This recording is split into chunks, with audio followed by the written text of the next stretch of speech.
Hi, everybody. Thanks for joining me. This is Rabbi Wagensberg.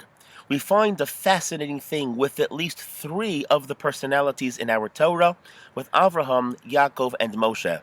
By all three of them, at one point when God addressed them, Hashem repeated their names. For example, Hashem said to Avraham, Avraham, Avraham, the same thing with the second personality, Yaakov, Yaakov, and the same with the third, Moshe, Moshe.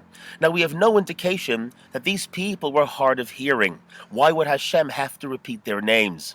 I know Rashi points out that to repeat a person's name shows a language of chiba. When a person is beloved to somebody, you love to say their name again and again.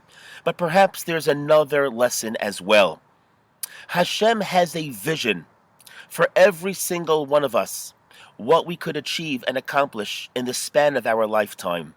When Hashem appeared to Avraham and repeated his name twice, Hashem was basically saying to Avraham that the Avraham below matched God's vision of everything Avraham could be above.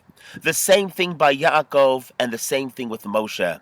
They were such great people that they achieved in their lifetime exactly what God had envisioned they were capable of doing. This is true by every single one of us. Hashem knows what we can actually do and accomplish in our lifetimes. As a matter of fact, when we get to the other side, Hashem is going to show us a picture of what we became and another picture of what we could have become.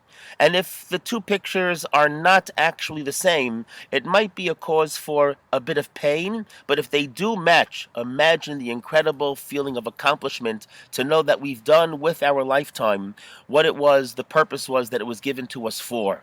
So therefore, maybe together, we should all hopefully envision and try to think and imagine all that Hashem knows we can become.